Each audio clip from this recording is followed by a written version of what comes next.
BPF প্ৰধান সংগ্ৰাম মহিলাৰী বিস্ফোৰণ দৰং ওদালগুৰি আৰু কুকুৰাঝাৰ লোকসভা সমষ্টিত বিপিএফ আছে 1 নম্বৰত। দুয়োটা সমষ্টিতে বিপিএফৰ জয় হোৱাটো খাটাং। ইউপিপিএলৰ কোনো কথাৰে উত্তৰ নিদিয়ে বিপিএফে। কংগ্ৰেছ বিজেপি কোনো দলৰে লগত মিত্ৰতা নকৰে বিপিএফ দলে। সুকীয়াকৈ নিৰ্বাচনত অৱতীৰ্ণ হ'ব বিপিএফ। বিজেপি দলৰ হৈও কাম নকৰে বিপিএফে। বিপিএফে বিজেপিৰ টিম হৈ কাম কৰি থকাৰ অভিযোগ সন্দৰ্ভত তেওঁ আপোনালোক সাংবাদিকে ফচুৱাৰ চেষ্টা কৰে বুলি মুখৰোচক মন্তব্য আগবঢ়াই মহিলাৰীয়ে।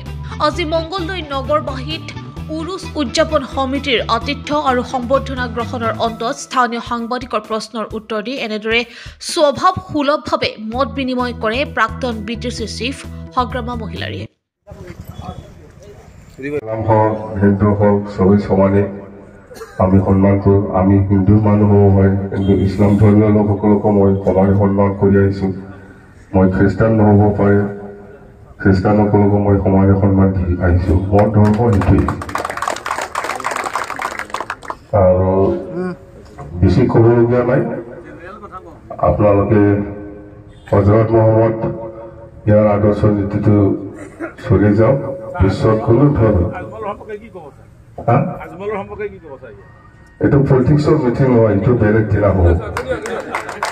ৰাজনীতিৰ মিটিং নহয়, এইটো ৰাজনীতিৰ মিটিং আহিব। ইলেকশ্যন আহি আছে, তেতিয়া কম হয়।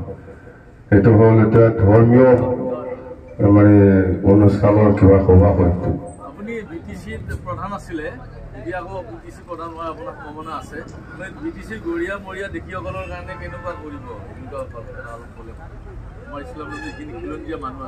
নাই, বিটিচি অঞ্চলত গৰিয়া মৰিয়া হওক, টিএছচি হওক বা কি কয় আৰু বহুত আছে, বহুত আছে। আমাৰ বিটিচি অঞ্চলতো বহুত আছে। মই সমানে সন্মান কৰি আহিছোঁ, চিন্তা কৰিব নালাগে। মই কৈছোঁ যে চব ধৰ্মৰ মানুহে আমাৰ অঞ্চলত আছে বিটিচি। না হিন্দু নাই, না খ্ৰীষ্টান নাই, না মুছলিম নাই। আমি সবকে সন্মান দিয়াৰ কাৰণেতো আমাৰ লগত আজি সবেই থাকিছে।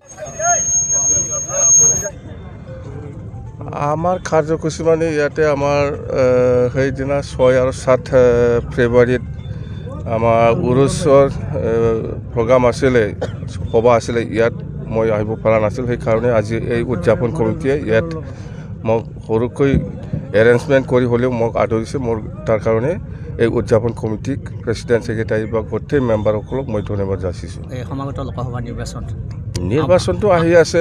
দৰং ওদালগুৰিত আমি খেলিম, কোকৰাঝাৰত আমি খেলিম, 2টা লোকসভাত আমি খেলিম। আৰু 2টা লোকসভাৰ যিটো পজিশ্যন, কোকৰাঝাৰতো আমাৰ 1 নম্বৰ আছে, দৰং ওদালগুৰিতো আমাৰ পজিশ্যন 1 নম্বৰত আছে। ইউপিপিএলে কৈ আছে যে বিপিএফৰ বৰ্তমান ধাৰাসাৰী হৈছে, তেওঁলোকৰ কোনো স্থিতি নাই। কোনোবা ইউপিপিএল লিডাৰে কিবা ক'লে মই প্ৰশ্নৰ উত্তৰ দিব লাগে, সেইটো নহয়। মই কাৰো এইটো কোনোবা কোৱাৰ কথা, এইটো মই কোৱা নাই নহয়।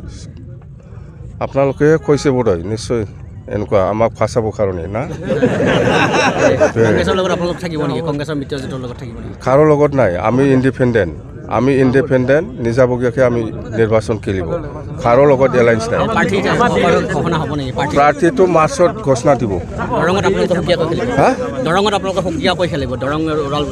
দৰং ওদালগুৰিত আমি খেলিম,